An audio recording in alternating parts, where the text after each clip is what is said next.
The experts are talking about it hitting the earth in April of 2029, and that's what this book is about by Thomas Horn. And we have a big interview coming, some in the free portion of the program. The rest of it will be in the subscriber portion after the break. But he's written this book called The Messenger, and this goes into detail now about what the experts are saying, and that is there is an asteroid, a major asteroid on the way to Earth, and many of the leading experts are saying it's going to hit the Earth on April the 13th, 2029. And so Dr. Thomas Horn is going to be talking about what that means related to the end times and when the beginning of the tribulation would occur. So stay tuned for that. Let me just kind of talk us up to the point of the interview with Dr. Horn. I've been talking about the book of Revelation, and there are basically 21 judgments. There are more than that actually in the book of Revelation, but you have the 7 seal judgments, and we've talked about that, the 7 trumpet judgments and the 7 bowl judgments, and they get worse. Now, they start out really bad. Some people ask, does the tribulation begin with, not too much bad stuff happening, and then there's the great tribulation? That Jesus is the one that told us in the middle of the tribulation, when the abomination of desolation occurs, he said the second part of that is great tribulation such as never occurred on the earth. And so the last 3.5 years is definitely worse than the first 3.5 years, but the first 3.5 years are very, very severe. The first seal that is broken, there's a rider on a white horse, that's the Antichrist, and he has a bow, he's making war, he goes out to conquer and to make war. Then there's the rider on the red horse, that's the second seal that's broken. Peace is taken from the earth and men kill each other. Okay. The third seal is the rider on the black horse, and it says that there's famine and starvation. It takes an entire day's wage to buy enough food to survive that day. The fourth seal is broken, and it's the pale horse. A fourth of mankind is killed in different manner, by starvation, by sword, and by wild animals. It's just absolutely awful. The first 4 seals are terrible. The fifth seal is broken, and you have the altar of souls, where the people who have been martyred are asking God, how much longer do we have to wait? And the Lord says to him, there's more coming. There's more people who are going to be martyred. And so you need to wait a little bit longer. What that means is there's going to be mass martyrdom during the tribulation, the Antichrist killing people. Revelation 20 tells us about the people who have been beheaded because they would not worship the beast or take the mark of the beast. So this is mass martyrdom during the tribulation. When the sixth seal is broken, something very interesting happens. And this is kind of a preview of what we're talking about with wormwood. It says, and I looked when he opened the sixth seal, and behold, there was a great earthquake, and the sun became black as sackcloth of hair, and the moon became like blood, and the stars of heaven fell to the earth as a fig tree drops its late figs when it is shaken by a mighty wind. Then the sky receded as a scroll when it is rolled up, and every mountain and island was moved out of its place. And the kings of the earth, the rich men, the mighty men, the commanders, every slave and every free man hid themselves in the caves and in the rocks of the mountains, and said to the mountains and rocks, fall on us and hide us from the face of him who sits on the throne and from the wrath of the Lamb. For the great day of his wrath has come, and who is able to stand? Well, I want to begin. This is talking about the sky growing black, and stars begin to drop like a fig tree drops its figs, and all those things. Well, if you saw the movie Greenland, it's a good movie, and it talks about extinction level event that happens when an asteroid hits the Earth. And what you notice in that movie, which is a very realistic movie, is an asteroid is not just one big rock, even though it is, ultimately. You have all of these stars, all of these parts of the rock hitting in waves. And so that would be like a fig tree losing its figs. And so we're going to read in just a minute in Revelation chapter 8 now, all of the events, or the first 4 trumpets, are going to sound in Revelation chapter 8. The seals are over. The first 4 trumpets are going to sound, and all of these are the same event. It's all wormwood that is about to hit, that hits, and the effect after it hits. So this is chapter 8. When he opened the 7th seal, there was silence in heaven for about half an hour. And I saw the 7 angels who stand before God, and to them were given 7 trumpets. Then another angel, having a golden censer, came and stood at the altar. He was given much incense, that he should offer it with the prayers of all the saints upon the golden altar which was before the throne. And the smoke of the incense with the prayers of the saints ascended before God from the angel's hand. And then the angel took the censer, filled it with fire from the altar, and threw it to the earth. And there were noises, thunderings, lightnings, and an earthquake. So the 7 angels who had the 7 trumpets prepared themselves to sound. So they're about to sound their trumpets, and as each one of them sounds the first 4 trumpets now, this is all talking about the same event. This is the first trumpet. Verse 7, the first angel sounded, and hail and fire followed, mingled with blood, and they were thrown to the earth. And a third of the trees were burned up, and all the green grass was burned up. So now here comes this asteroid, and it begins to enter Earth's atmosphere. And what happens is the atmosphere becomes superheated. And so just like this star is coming, it's throwing off these parts of it that come in first. That's what it's talking about here. And then everything begins to get burned up. It begins to scorch the earth. Here's the second trumpet, same event. Then the second angel sounded, and something like a great mountain burning with fire was thrown into the sea. And a third of the sea became blood, and a third of the living creatures in the sea died, and a third of the ships were destroyed. Again, this is part of wormwood. This is part of the asteroid that comes and it strikes the ocean. And when it does, it just devastates the ocean and the sea life in the ocean. Okay, here's the third trumpet. Then the third angel sounded, and a great star fell from heaven, burning like a torch, and it fell on a third of the rivers and a third of the springs of water. The name of the star is wormwood. A third of the waters became wormwood, and many men died from the water because it was bitter. Now you notice that this is affecting a third of the earth. That's a massive amount of geography that this is covering, both in the sea and on the land, and it's making the waters poisoned so that people die when they drink the waters. And now later in Revelation 16, all sea life dies, and all of the waters of the earth are either poisoned or become blood. So the judgment upon the waters is one of the great judgments now. But what you'll notice now in the trumpet judgments, and also or the seal judgments and the trumpet judgments, is it's partial. It's a fourth, it's a third, it's partial. When you get to the bowl judgments of later on in the book of Revelation, it's total. Everyone's affected by those judgments. And so this is the fourth trumpet. Then the fourth angel sounded, and a third of the sun was struck, a third of the moon, a third of the stars, so the third of them were darkened. A third of the day did not shine, and likewise the night. And I looked, and I heard an angel flying through the midst of heaven, saying with a loud voice,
woe, woe, woe to the inhabitants of the earth, because the remaining blast of the trumpet of the 3 angels are about to sound.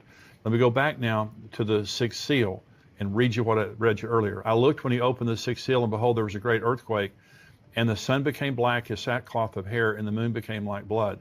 And the stars of heaven fell to the earth as a fig tree drops its late figs when it is shaken by a mighty wind.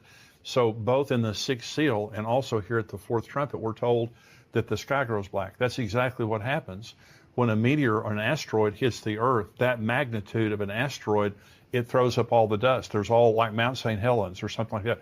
All this dust is thrown up into the atmosphere, and it becomes very dark or black. And so these judgments are describing one event. An asteroid is coming. It begins to superheat the earth, burn up all the green grass, all of that. Then it throws off a part of itself in the ocean. Then it hits the earth, and then the sky grows black. So the judgment of wormwood is a severe judgment that causes great death, great harm. You can understand the level of panic. Now, Dr. Tom Horn is going to join us here, and he had a personal experience that he's going to talk about, a dream that he experienced that then led him to the truth of Apophis. Now, Apophis is what NASA is calling the asteroid that it's on its way here. And there's some level of disagreement that you'll hear him talk about, that NASA is trying to deny that this is going to hit the Earth directly. You can imagine the panic that would cause if everyone knew this was happening. And by the way, we have sent up a spaceship for the purpose of finding asteroids and trying to blow them up for the purpose of them not hitting the Earth. And so I personally believe that is in response to Apophis and what NASA is saying right here. So we're going to go right now to this interview by Dr. Tom Horn. NASA has affirmed that there is an asteroid headed toward the Earth. They're calling it Apophis. And they're saying it's going to arrive, was it 2029? Yeah, Friday the 13th, April 2029. And you may have seen in recent weeks where they're reaffirming something they already did say, and I dealt with it in both the Wormwood Prophecy as well as the new book, The Messenger, in which they're saying that while Apophis is going to make a very, very close miss of the Earth, they are saying that right now they're calling an all clear, saying that it's not going to impact the planet. Now, this is something that your listeners need to really pay attention to. There are numerous scientists that reacted to their most recent all clear, warning that the trajectory that they have made, their calculation of Apophis, is off by as much as 600,000 miles. Good. In fact, the mathematician...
implies that Apophis is going to crash into Earth in 8 years from now. And he even went so far as to send a letter to the President of the United States begging him to have the U.S. government scientists cross-check those calculations immediately, because he says that NASA's either playing a game with the trajectory stats or they are just they're intentionally misleading the public.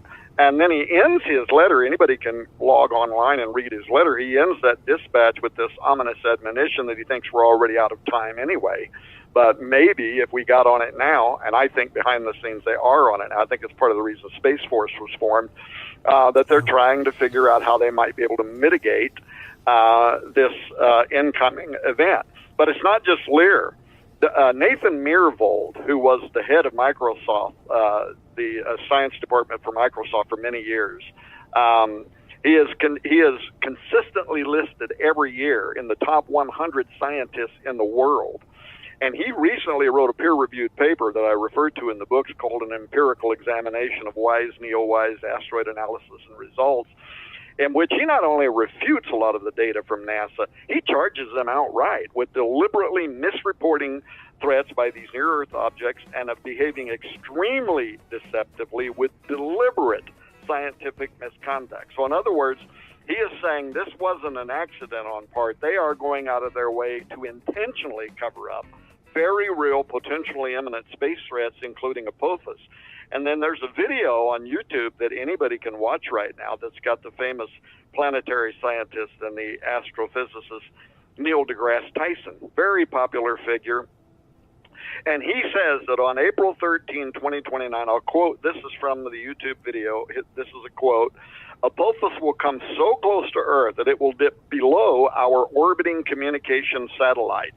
It will be the largest, closest thing we have ever observed to come by Earth.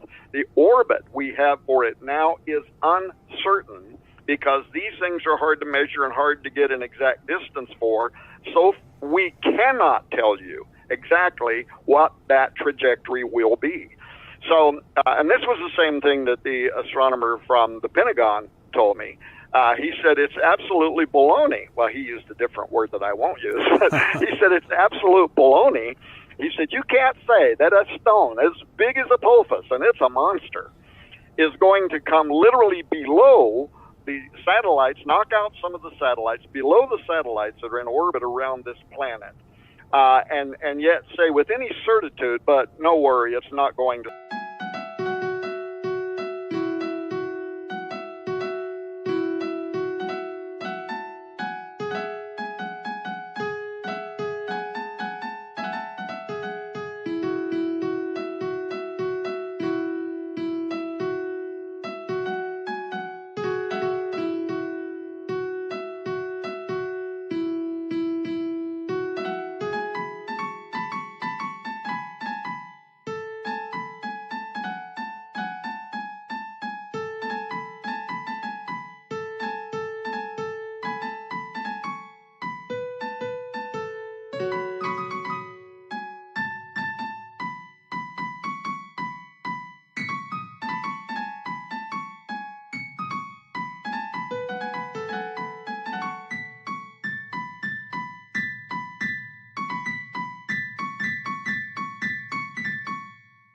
Strike the planet. He said that's absolute baloney. Watch the movie Greenland, where right up until and so you know that in the beginning, NASA, they're all saying, no worries, it's just going to skim past, no big deal, take pictures, draw cartoon pictures of it. And then all of a sudden, everybody starts heading for cover. And that is what many of these people believe is going to happen with Apophis. Now, why would NASA be covering that up? Well, it's really obvious because it would create mass panic, and maybe meanwhile they might come up with some way to mitigate the incoming of that asteroid. They're sending a spaceship up right now to blast an asteroid. They are. Yeah, that's exactly right, and that's the reason why they are doing that. Well, that's a fascinating interview. I hope that you enjoyed that. Now, we have more of it coming, about 10 more minutes of that interview coming up in the subscriber portion. If you're not a subscriber, please become a subscriber. endtimes.com is where you go to subscribe.